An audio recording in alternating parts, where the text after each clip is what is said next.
예, 두 번째 시간 들어갑니다. 자, 이번에는 에스겔 1장 13절로 14절 들어갑니다. 또 생물들의 모양은 타는 숯불과 횃불 모양 같은데, 그러니까 이 생물들이 불꽃천사들을 지금 말하는 거죠. 그런데 이제 여기서는 숯불과 횃불 모양 같다고 했지만 사람의 모양이더라 이렇게 했으니까 사람이 네 생물의 대표인 것이죠. 그 불이 그 생물 사이에서 오르락내리락 하며 그 불은 광채가 있고 그 가운데서 번개가 나며 그 생물들은 번개 모양같이 왕래하더라. 그러니까 신속하게 이렇게 움직이는다는 말이겠죠.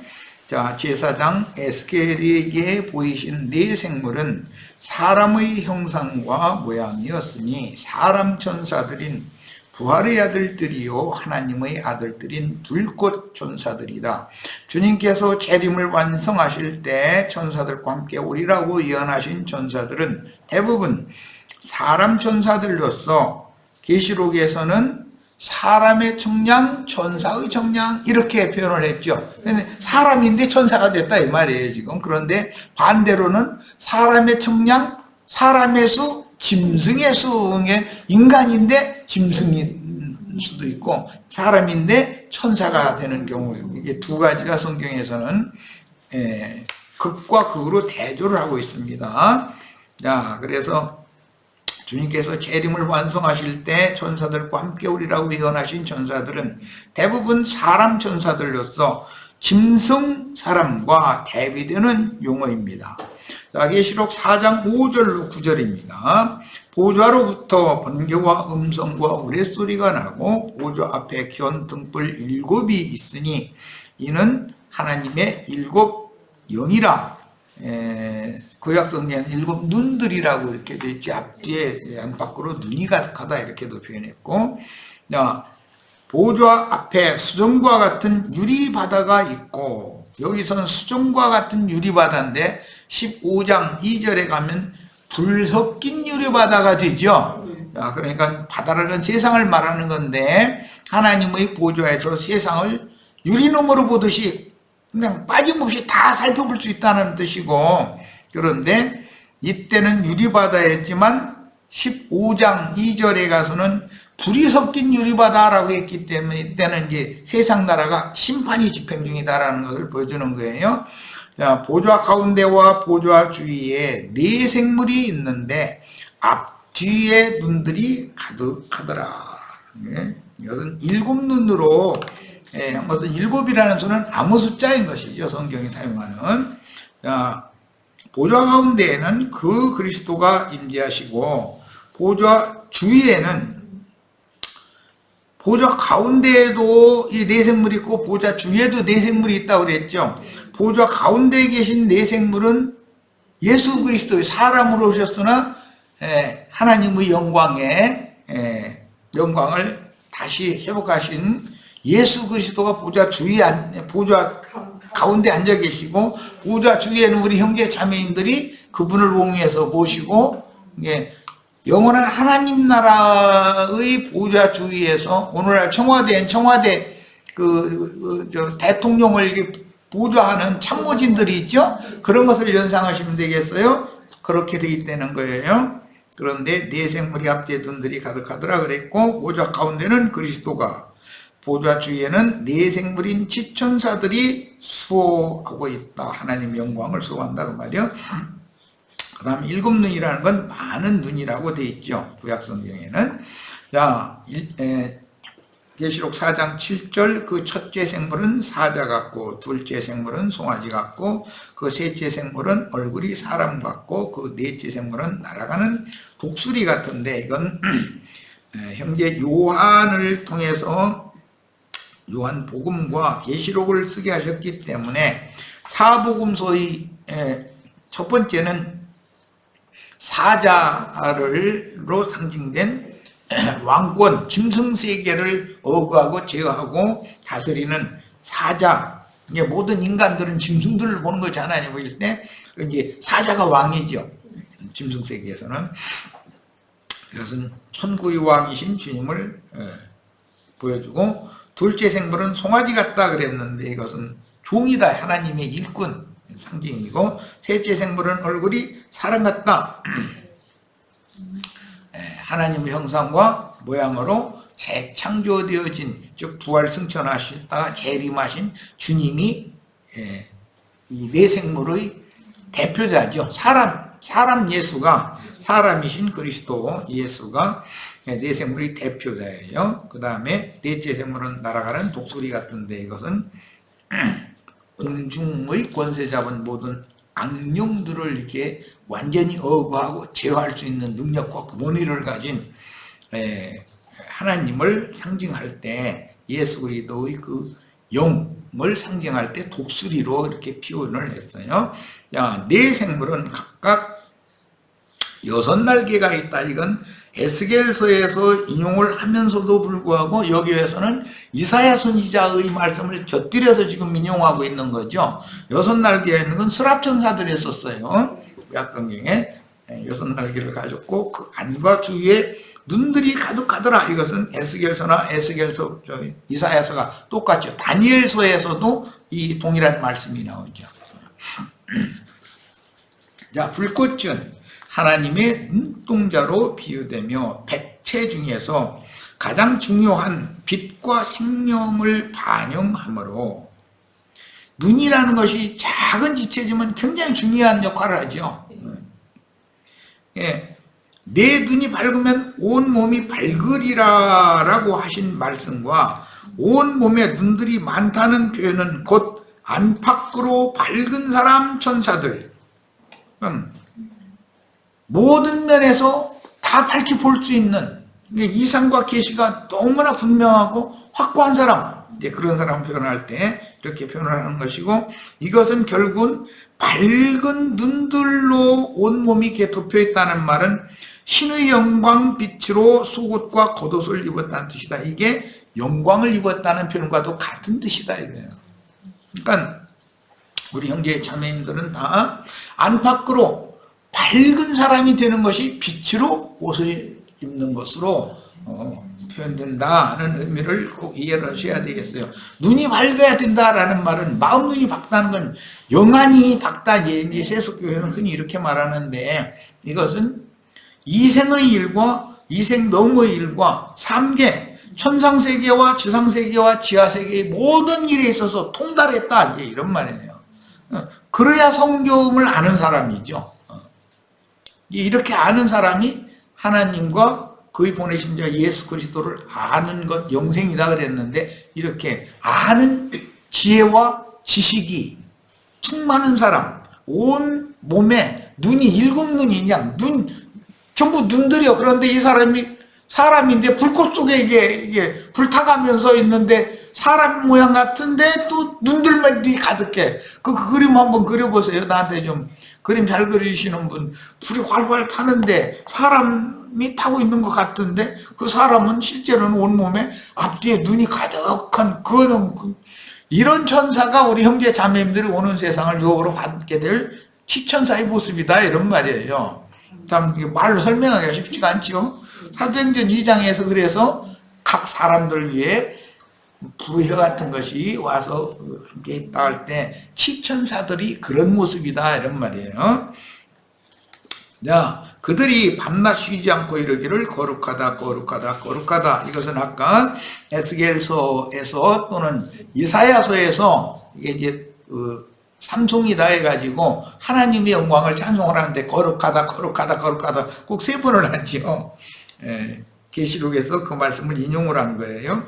주 하나님 곧 전능하신 이여, 전에도 계셨고 이제도 계시고 장차 오실리라 하시고, 이것 때문에 삼송을 하는 것일 수도 있죠. 그 생물들이 보좌에 앉으사 세세토록 살아계시는 이에게 영광과 존귀와 감사를 돌릴 때 그랬는데, 이 불꽃천사 스랍이라는 용어는 단수인 경우 남성 명사로 사용이 되고, 세라핌이라는 것은 복수인 경우고 남성 명사예요. 그러니까 단수는 스랍, 복수는 세라핌이라고 표현을 하는데, 이건 전부 남성 명사다라는 걸 나는 자매인데 어떻게 남성 병사에 들어가나 걱정하실 것 없어요. 불꽃천사 되시기만 하면 돼. 그러면 다 남성 병사로 사용되는 명칭이 들어가요. 자, 타오르는 자들이라는 히브리어 어원을 가진 시천사는 신과 가장 가까운 어사라는 건 옛날에 아맹어사 이런 말 들어보셨죠? 주님께서 비밀리에 세상에 파송을 해가지고 세상의 불의와 불법과 이런 것들을 다 사실조사해서 바르게 잡게 하고 하나님께 다 낱낱이 보고를 하게 하는 사명을 맡은 사람들인지 이 어사라고 그랬지만 시천사들이 하는 일이다 이거예요. 자, 이 단어가 히브리어 뱀에 해당하는 단어와 만나서 네하심 세라핌으로 쓰인 경우가 있는데 이것은 나는 불뱀 할 때 그런 용어로 썼어요.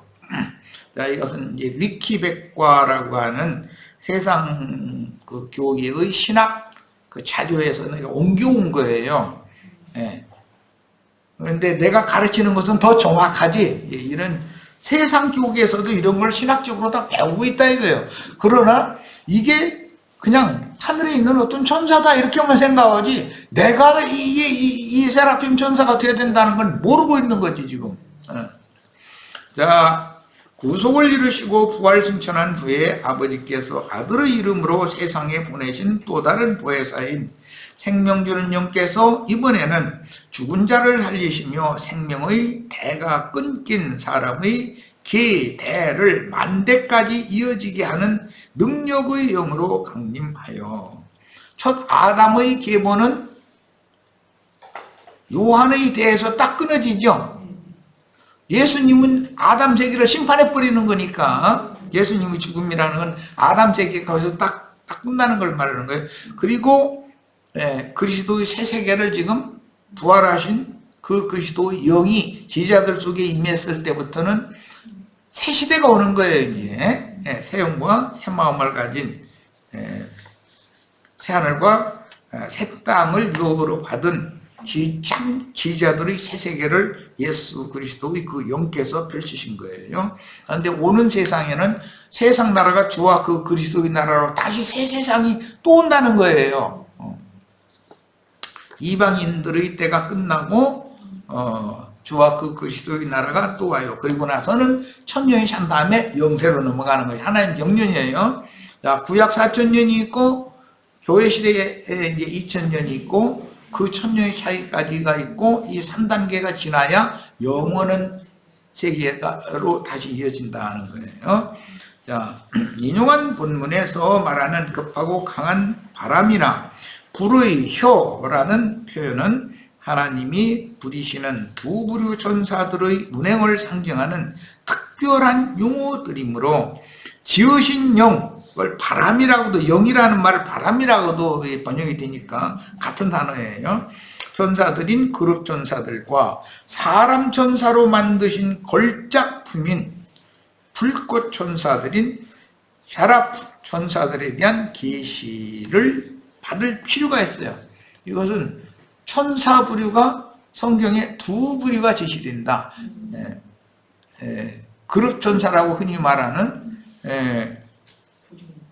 천사 무리가 있고 스랍이라고 흔히 말하는 세라핌 천사 무리가 있고 두 부류의 천사 무리가 성경에 계시된다. 그런데 세라핌 천사들은 지음받은 천사가 아니라 지어졌을 뿐 아니라 만들어진 천사예요. 흙으로 사람을 지어놓고 코에 생기를 불어넣어가지고 그 사람에게 모든 생물을 다스리는 권위를 맡겼는데 그 첫 아담 세계가 실패로 끝났지만 예수 그리스도를 통해서 마지막 아담, 둘째 사람, 마지막 아담의 새 세계를 재창조하는 얘기예요. 그러니까 우리는 새 하늘과 새 땅의 유업을 상속받을 새 사람들이어야 되는 것이죠. 다 새로운 피조물이 되어져야 되는 거예요. 특히 불의 혀라는 표현은 하나님의 불을 다스리는 천사들의 말, 천사들은 영적인 말만 하겠죠? 지난 시간에 내가 이거 강조해서 말씀드렸어요. 그러니까 하나님의 말씀을 대언해 주는 건 천사들인데 주의 여호와의 사자를 보내서 야곱에게 뭐 씨름도 걸고 말하고 다 그렇게 했어요. 그런데 하나님이 직접 사람을 만나면 사람 죽어버리니까 하나님 직접 사람을 만나러 오실 수는 없죠. 그분의 종 사자들을 보내시는 것이지. 그런데 그 천사들은, 구약시대 천사들은 세라핌 천사들이 아니라 케루빈 천사들, 그룹 천사들이었다 이 말이에요. 그런데 오는 새 세상에는 우리들까지도 그 세라핌 천사들 중에 하나가 되어져서 오는 세상에서 영원토록 주님의 영광을 수직하고 찬양하고 하는 직무를 실제로 보좌 주위에 앉으신 그 내생물의 왕 중의 왕, 그분을 섬기면서 세세토록 영원한 새 창조 세계를 찬양할 사람들은 우리들을 포함하는 천사들이다 이 말이에요. 지금 그러니까 케루빔 천사들과 세라핌 천사들에 대해서 잘 계시가 필요하다는 거예요. 자, 천사들의 말인 신령한 언어로, 즉 세방언어로 복음을 증거하여 죄인들을 회개케 하므로 옛사람의 혈육을 불살라 제물로 바쳐서 주님이 받으심이 된 새 사람에게 생명의 빛을 비추어 주는 것과 관련이 있으며, 그러니까 눈들이, 밝은 눈들이 앞뒤에 가득하다 이렇게 할 때는 하나님의 계시를 지난 일이나 앞으로 올 일이나 현재 일이나 모든 것들이 천상세계나 지상세계나 지하세계나 하여튼 말씀으로 창조해서 경영하는 모든 세계에 관한 모든 내용들이 성경에 있기 때문에 성경의 말씀을 통해서 하나님의 영원하신 영원 전부터 영원 후까지 하나님의 우주 창조와 경영과 이런 원리를 다 밝히 깨달아야 사람들에게 이걸 가르칠 수 있는 거잖아요. 이제 이런 것을 밝히 깨닫고 마음에 받아들여서 이게 믿어진 사람은 빛 가운데 나온 사람들이란 말이에요. 빛의 자녀들이 되는 거죠. 그래서 죄인들을 회개케 함으로 옛사람의 혈육을 불살라 제물로 바쳐서 주님이 받으심이 된 새 사람에게 생명의 빛을 비추어 주는 것과 관련이 있다. 주님께서 치천사들이나 그룹천사들을 보내가지고 그분의 말씀을 계시로, 그 사전에서는 아까 환시를 봤다, 이제 환시가 기록이 되었다 이랬는데, 그것은 계시 이상을 본다 이 말이에요.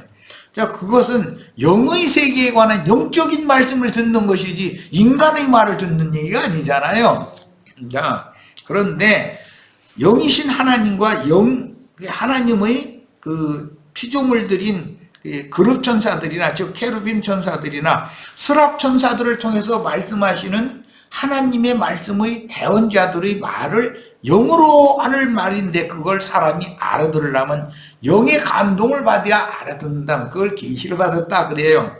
예. 어제 그저께든가 마침 우리 서울교회 집회를 하는데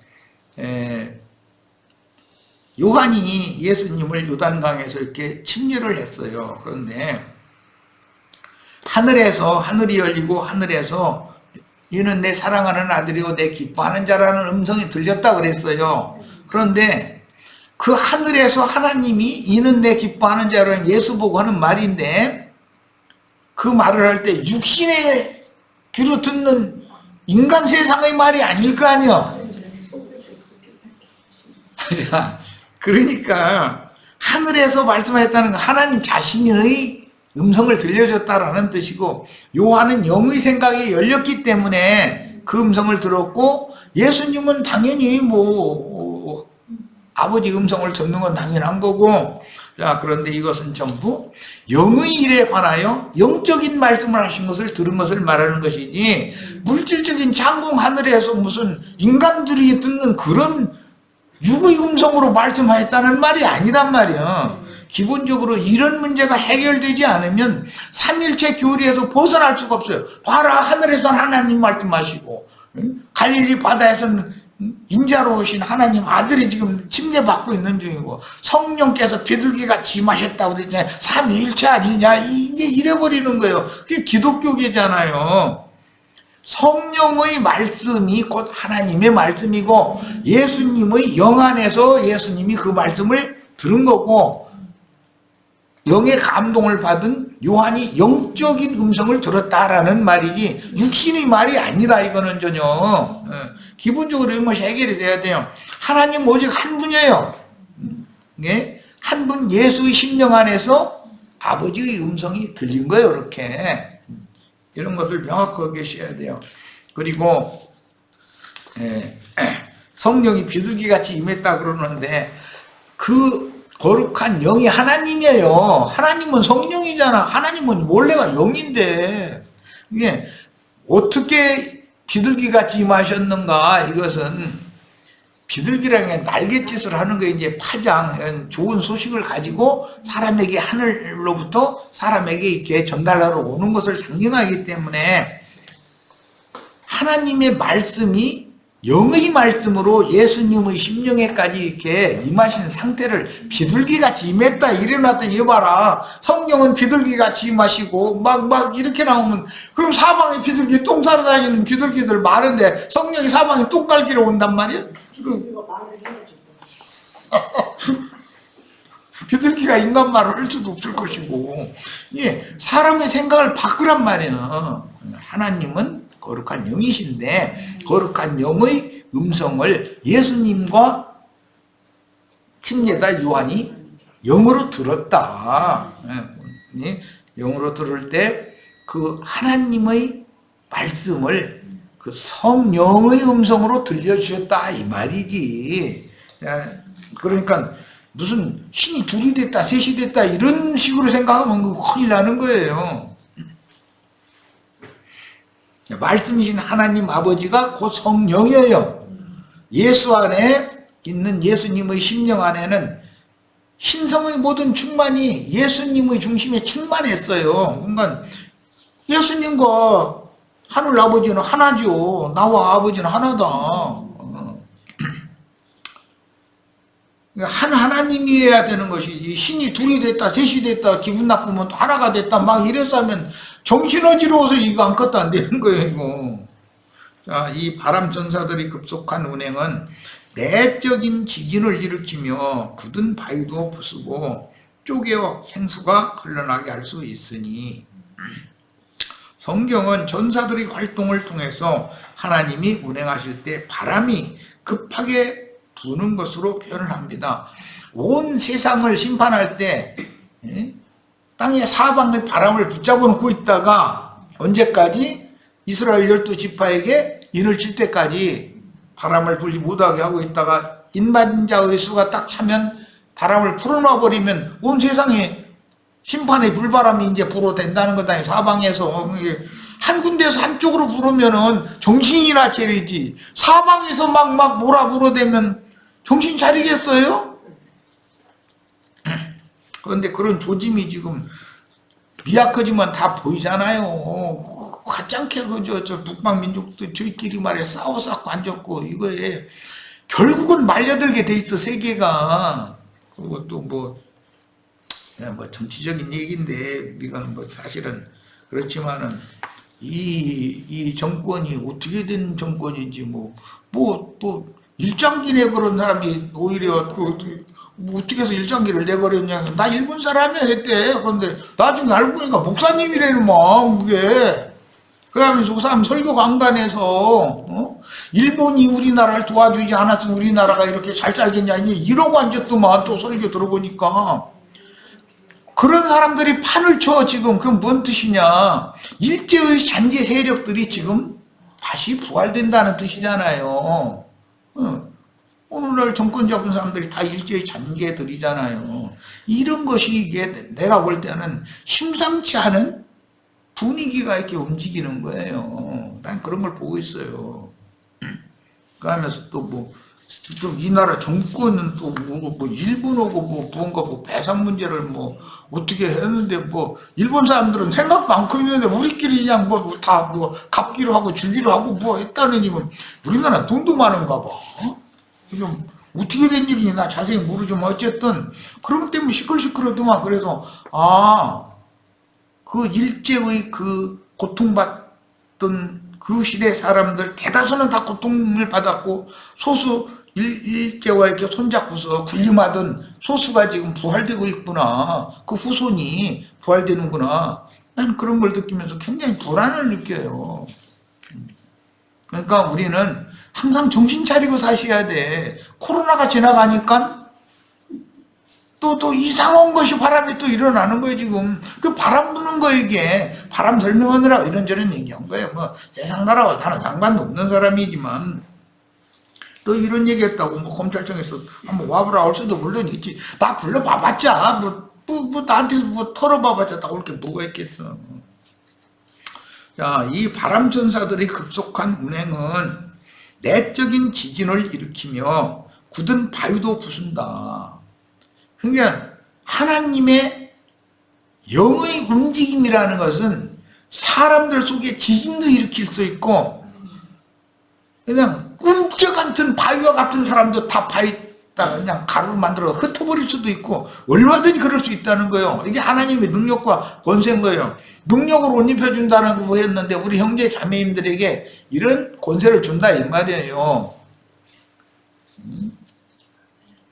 세상에 평온하다 안전하다 하는 사람들 풍지평파 이렇게 해서 바람을 일으켜가지고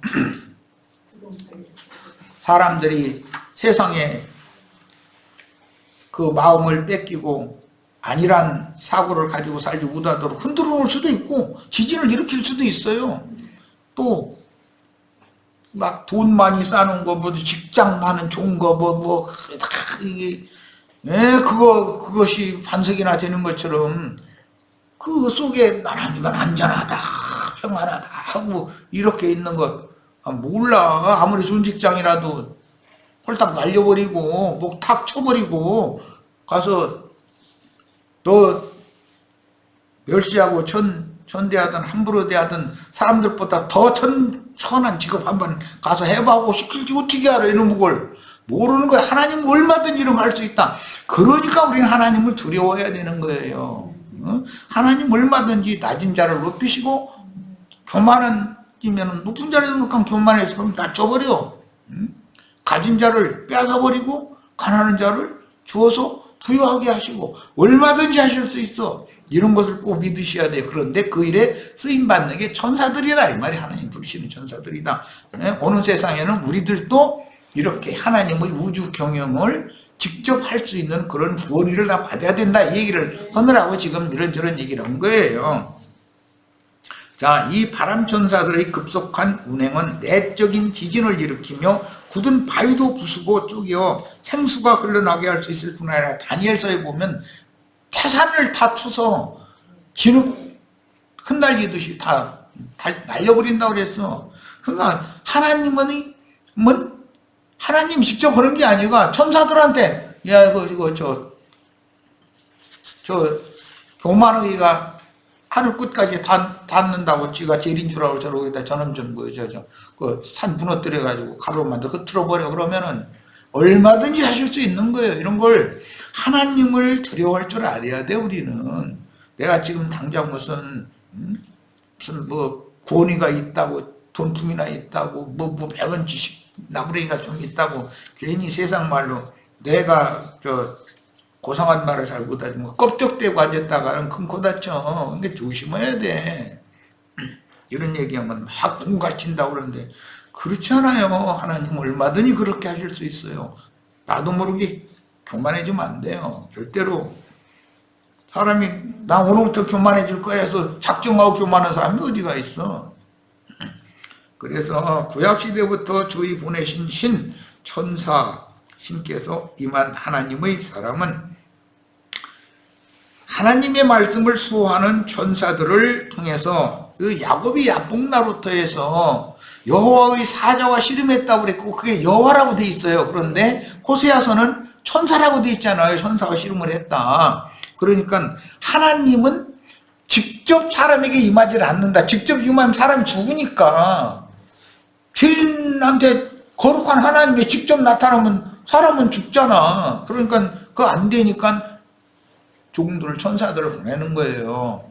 예. 그런데 현상 세계에서 그 천사들을 통해서 하나님의 말씀이 대언됐을 때 그 영적인 말씀의 의미를 알아듣는 계시를 받는 사람이죠. 이 사람들을 인간 세상에 파송해가지고 사람들에게 하나님의 그 영적인 말씀을 설명하게 하는 거 해가지고 전도를 하게 하는 거예요. 이것이 하나님의 방법이다.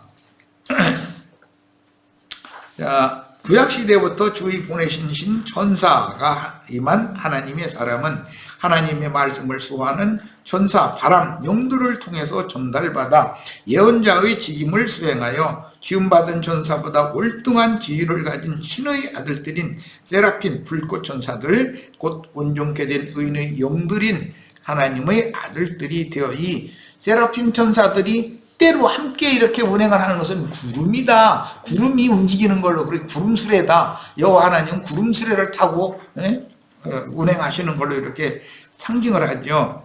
오는 새 세상을 영원토록 다스리는 상속자들이 되었습니다. 그러니까 구약시대에 이기는 자들이 주와 함께 부활승천했다가 불꽃천사들로 신약의 교회에 임한 것처럼 오는 세상에는 우리들이 여기 이 지천사들에 참여를 해야 된다는 거예요. 자, 주님께서 부활하신 날 저녁에 이미 약속대로 제자들을 찾아오시되 영생하는 생명의 성령으로 오셔서 숨을 내쉬며 성령을 받으라 하실 때 이미 제자들에게 약속하신 대로 곧 다시 오셨으나 아직 제자들은 하나님의 경륜적인 비밀에 대한 인식이 없었던 것은 생명을 받았으나 아직 능력이 나타나지 않았기 때문이다. 그러므로 부활 후에 40일 동안 제자들에게 여러 모양으로 나타나 유월절, 무교절, 초실절 율법이 어떻게 실현되는지를 나에게 나타났던 그 주님이 우리 형제 자매님들에게도 똑같이 나타나라. 그럼 형제 자매님들 거꾸로 지금 어린아이 만들어가지고서 고아에서 그러고 하게 만들어면 그럼 그보다 더 큰 저주가 있어. 내가 혼자 당한 것만 해도 우리 형제 자매님들은 절대 그런 걸 당하지 않도록 나는 중보를 해야지. 그러니까 주님은 각 사람에게 그 사람의 분량과 형편과 모든 것에 맞춰 여러 모양, 여러 부분으로 이렇게 나타나시고 보도하시고 그렇게 하시는 분이지, 다 나처럼 돼야 된다 이렇게 하는 건 그건 독재자가 세상에서 그러는 일이고 그건 있을 수가 없는 일이죠. 하나님은 다양한 방법으로 다양한 만유의 세계를 전체를 다 움직이시는 그런 분이시니까 천사들이 하는 일이 각양일 수밖에 없겠죠. 이제 자, 그걸 잘 생각하시기를 바라요. 조금 있으면 이제 제비꽃, 민들레꽃 피는데 그런 꽃도 다 있어야지. 뭐 장미꽃 막 이만큼 피고 뭐 하는 뭐 달리아꽃 뭐 그것만 있으면 저 온 천지가 다 달리아꽃만 있어. 그럼 뭐가 그게 아름답겠어. 이런 걸 생각해 보셔야 돼. 하나님은 진짜 전능하신 분이야. 그러니까 자, 성경에 예언된 바와 같이 하나님의 신을 모든 육체들에게 부어주시는 오순절 날은 이미 생명의 성령을 받은 제자들에게 원능을 덧입혀 주시는 날이며 세상에 나아가 하늘에서 보이신 것과 들려주신 것들을 다시 예언하여 이어지는 밀주수를 시작하도록 하나님의 능력을 덧입어 강한 영과 담대한 마음으로 복음을 전파하기 시작하는 날입니다.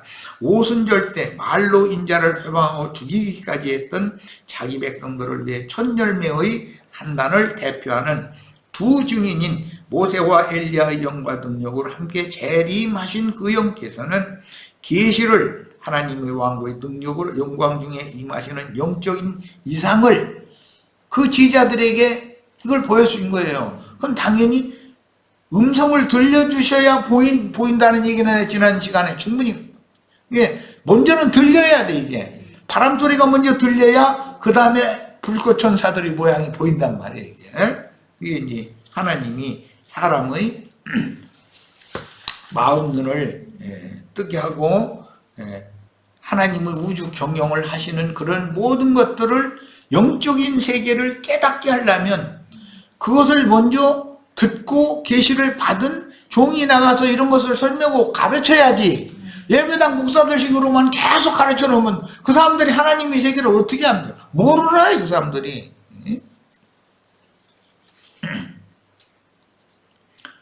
자, 지금 7페이지 다 했나? 아니, 교회 주수. 교회 주수가 종결된 이후에 신부성을 대표하는 두 증인과 함께 살아서 그날을 맞은 구약 시대를 대표한 건 모세와 엘리야였죠. 그런데 신약 교회 시대를 대표하는 건 계시록 11장의 두 증인이에요. 그런데 어떤 영이 어떤 영으로 계속 이렇게 이어지는 건 똑같은 것인 것을 알 수가 있어요. 두 증인과 함께 살아서 그날을 맞은 교회의 이삭 곡식 난에게 재림하여 일곱 영들이 그 영과 신부의 말씀으로 전도하면 오른편 양들은 오는 새 시대의 그루터기가 되지만 다시 배척하는 왼편 염소들은 한 번의 기회를 또 줬는데 여전히 또 배척해. 그러면 이제는 구원의 기회가 이제 없는 것이죠. 그러니까 하나님은 한 번은 기회를 더 준다 하는 것을 알 수가 있어요. 오른편 양들은 오는 새 시대의 그루터기가 되지만 다시 배척하는 왼편 염소들은 영영한 불에 던져짐으로 다시는 구원의 기회가 없습니다. 사도시대의 오순절 때 제자들이 담대하게 보고 들은 것들을 다시 예언할 때 하나님께서 버리신 죄인들을 다시 찾아 은혜로 임하여 버림받은 옛사람들 속에 생명의 빛으로 임하여 옛창조의 사망 권세인 어둠을 물리치고 회개함으로 하나님께 돌이키게 하여 빛의 세계인 새 창조를 시작하신 날이 이게 오순절이다. 그 다음에 세수제를 드려서 제사하는 절기 이게 오순절이다. 세수제를 드린다는 것은 영과 생명의 말씀으로 의문과 육체에 상관된 말씀을 그건 묵은 누룩을 섞은 그 세수제가 아니라 옛 율법에 따른 소제 제사를 했던 것이죠. 그런데 예수님의 성령이 임하실 때는 세소제를 드리게 한다 하는 거예요. 그러므로 엄밀히 말하자면 신약시대 즉 은혜의 시대이며 교회 시대는 오순절로 시작되는 것이다. 이게 오순절 절까지 침례자 요한과 예수님의 사역 때까지는 과도기지 그게 완전한 새 시대는 아니다라는 거예요. 옛 시대에서 새 시대로 갈 때는 과도기를 거쳐서 이제 새 시대로 가는 거예요. 자, 오는 세상에 교회 시대가 끝나고 세상 나라가 주와 그 그리스도의 나라가 될 때도 과도기가 있게 마련이다 이거예요. 과도기가. 그 과도기 동안에는 이스라엘 12지파에게 인을 치는 기간이 되겠죠. 그 과도기가 지나서 이스라엘 12지파가 전도를 시작하면 이제 새 시대가 되는 거다 이런 말이에요. 그러니까 오늘 우리는 혹시 우리가 이런 말씀을 듣고 이런 사명을 행한다면 우리가 지금 한 시대의 종결기에 보냄받은 주님의 종들일 수가 있지 않냐 그래요. 이걸 깨달으라고 하는 말이야 나는. 이제 이런 얘기를 잘못하면은 아이고 지가 주님이 보내신 세상 끝의 종이라더만 또 이렇게 오해해서 얼까무서니까 그럴 수도 있어요. 아니라고 누가 단정할 거예요. 또 아닐 수도 있어요. 내가 하는 말이 100% 나는 내가 신의 말이다라고 그렇게는 주장할 수 없잖아요. 나도 주님께 이상과 계시로 들려주시고 보여주신 것이 있어서 이것을 성경을 읽고 대조해가면서 여러분에게 이걸 가르친다. 나는 그리스도의 종일 뿐이다. 내가 그리스도는 아니다. 이렇게 말을 해야 맞는 거죠. 왜? 주님이 보내심을 받은 자니까. 성경의 예표에서 매해의 1년 기간에 7절기가 지나가는 것은 한 영혼이 복음을 듣고 회개하고 복음을 믿음으로 영의 구속을 받은 후에 남은 인생을 교회 생활을 통해서 혼의 구원을 이루고 몸의 구속을 받아서 주의 품에 데려감을 받는 천국 농사의 한 주기들을 1년으로 상징한다 이거예요. 구약 성경에 매년 농사를 하죠. 한 해 한 번씩. 이것은 한 사람이 복음을 듣고 온전케 된 의인의 영으로 주님의 새 세계에 들어가는 그 한 사람의 한 주기를 1년으로 본다. 그게 한 해의 농사단 말이에요. 그러니까 농사는 1년마다 매 짓는 거죠. 그러니까 모든 세대마다 천국 농사는 반복되었죠. 오늘날 이만희 같은 사람은 이런 거에 대해서는 전혀 깨달음이 없는 거예요. 그러니까는 14만 4천이 자기 말 듣고 어디 과천 어디에 모여야 된다 이런 말 같은 소리나 있고 하고 있고 그래서 내가 그러면은 베드로나 바울이나 요한 구원 받았느냐 못 받았느냐 그랬더니 이렇게 생각해 보다가 한참 있다가 아이 못 받았다고. 아니 이만희 말을 들어야만 구원이라며. 그런데 요한이나 베드로나 바울은 이만희 말을 안 들었으니 이건 구원 받았느냐 내가 이렇게 질문하니까 구원 받았다 했다가는 지들이 주장하는 말이 되새피 행해서 나 이런 한참 우물우물하고 있다가 구원 못 받았다고.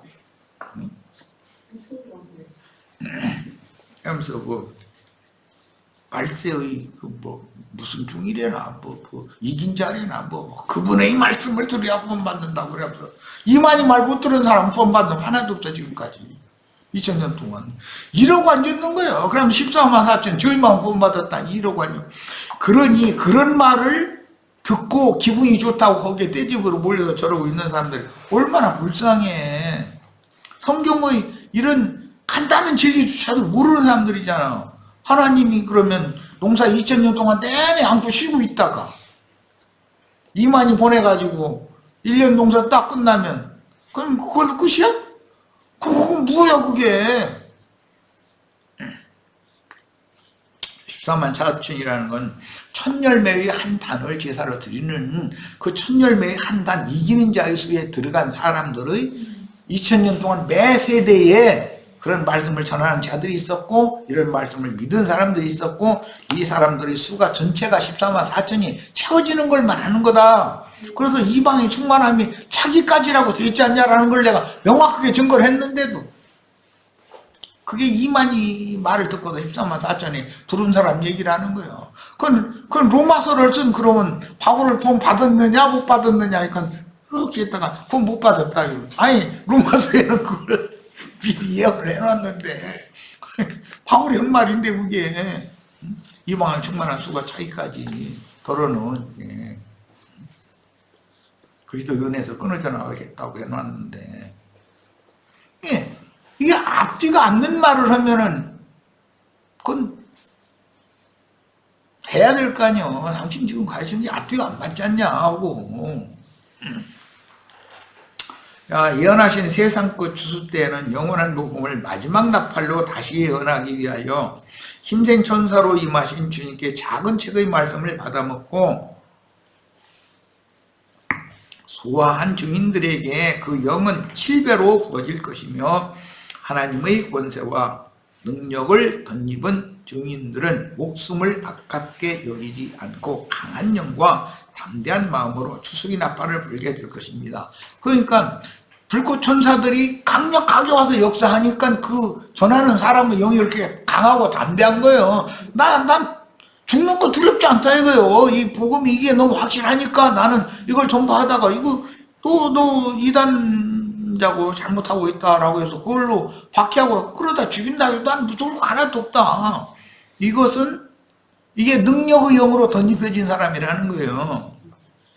그러니까 왜냐하면 신약시대의 전 기간에 아브라함의 믿음의 자취를 따라간 믿음의 선진들이 무덤에서 먼저 일어나서 증인들의 영과 마음을 강하고 담대하게 할 것이기 때문입니다. 현세에 살아있는 사람들에게 그래서 무덤에서 자던 자들이 먼저 일어난다 그랬는데 그들이 지천사들이 되어져 가지고 마지막에 영을 강화시키러 현생세계에 살아있는 사람들에게 영을 강화시켜 주지 않으면 짐승과 싸울 수가 없잖아요. 두려워서 짐승의 이름이나 그 이름의 표시를 이마에나 손에 받지 않으면 수가 몇이든지 다 죽인다 그랬는데 죽기를 무서워 일생에 매여 중도로 사는 사람들이면은 어떻게 14만 4천의 수를 채우겠어.